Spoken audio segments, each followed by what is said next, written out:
کریم اما بعد فاعوذ باللہ من الشیطان الرجیم بسم اللہ الرحمن الرحیم. جناب صدر، محترم اساتذہ کرام اور میرے ہم مکتب ساتھیوں، السلام علیکم. میرا موضوع سخن ہے سیرت و فضیلت نبوی صلی اللہ علیہ وآلہ وسلم. جب ذکر رخ سلطان مدینہ آیا، جب ذکر رخ سلطان مدینہ آیا، ماہ خورشید کے ماتھے پہ پسینہ آیا. لبے جبریل علیہ السلام نے 100 بار ادب سے چوما، لبے جبریل علیہ السلام پہ جب نام مدینہ آیا. جناب صدر، یہ وہ صدائے بازگشت ہے جو قبل از 1400 سال عشرت قدوں میں گونج رہی تھی. عرب میں جہالت و گمراہی کے تہ پتہ بادل چھائے ہوئے تھے. انسانیت اپنا حقیقی حسن کھو چکی تھی، مگر اچانک ہی جہالت و گمراہی کے کھٹا سوپ اندھیروں میں ہیرا کی چوٹی سے ایک شمع ہدایت روشن ہوئی، جس نے ظلمت کا سینہ چھید ڈالا، طوفانوں کے رخ بدل ڈالے. اللہ تعالیٰ نے فرمایا لقد کان لکم فی رسول اللہ اسوۃ حسنہ. جناب صدر، جب میں حضور صلی اللہ علیہ وآلہ وسلم کی زندگی پر ایک طائرانہ نظر ڈالتی ہوں تو میری حالت اس گلچین سی ہوتی ہے کہ جس کے سامنے طرح طرح کے رنگ برنگے پھول کھلے ہوں اور وہ حیران ہو کہ کس کو توڑوں اور کس کو چھوڑوں.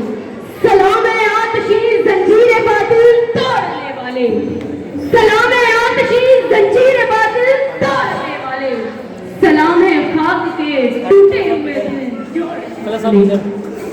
سامعین محترم، آپ صلی اللہ علیہ وآلہ وسلم نے لا الہ الا اللہ کہہ کر طبقاتی تقسیم پر زبردست کاری زد لگائی، ارکان اسلام پر پابند رہنے کی تلقین کی، انسانیت کی فلاح کے لیے تقویٰ، صبر و شکر، عفو گزر اور عدل و انصاف کا حکم دیا تو پہلے عمل کر کے دکھایا. اللہ تعالیٰ کا فرمان ہے ان اکرمکم عند اللہ اتقاکم. جناب صدر، وادی طائف میں دین حق کی تبلیغ کی پاداش میں برسائے گئے پتھروں سے دونوں پاؤں مبارک زخمی ہو گئے. جبرائیل علیہ السلام نے فرمایا محبوب خدا حکم ہو تو طائف کا پہاڑ ان پر گرا دوں. فرمایا میں زحمت نہیں رحمت بنا کر بھیجا گیا ہوں. فوراً دعا کے لیے ہاتھ اٹھ گئے. ایسی رحمتیں کر طائف کے مکینوں پر، ایسی رحمتیں کر طائف کے مکینوں پر، خدایا پھول برسا پتھروں والی زمینوں پر. جناب صدر، فتح مکہ کے موقع پر کافروں کو معاف فرما دیا گیا.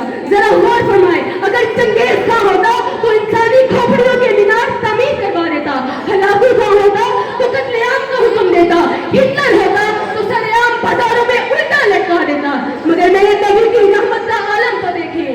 آپ صلی اللہ علیہ وآلہ وسلم نے فرمایا جاؤ، آج تم سے کوئی باس پرس نہیں. حضرات، اس دنیا کا وجود بھی ایک معجزے سے کم نہیں. اللہ تعالیٰ فرماتے ہیں اگر میں اپنے محبوب کو پیدا نہ کرتا تو دنیا کی کسی چیز کو بھی پیدا نہ کرتا. نہ درند ہوتے، نہ پرند ہوتے، نہ شجر ہوتے، نہ حجر ہوتے، نہ یہ زمین ہوتی، نہ آسمان ہوتا، اور نہ ہی یہ پاک محفل ہوتی. ہوئی انوار کی بارش قدم رکھا محمد نے، ہوئی انوار کی بارش قدم رکھا محمد نے، زمین کو چومنے عرش مولا بار بار. جناب صدر، ہم مسلمان اگر حضور صلی اللہ علیہ وآلہ وسلم کے ارشاد کے مطابق اپنی زندگی بسر کریں تو یقیناً انسانیت کو وہ تمام تر صلاحیتیں حاصل ہو جائیں جن کی تلاش میں وہ صدیوں سے سرگرداں ہے. نبی کا اسوہ حسنہ تجھے یہ درس دیتا ہے، نبی کا اسوہ حسنہ تجھے یہ درس دیتا ہے کہ تیری زندگی قرآن کی تفسیر بن جائے. وما علینا الا البلاغ.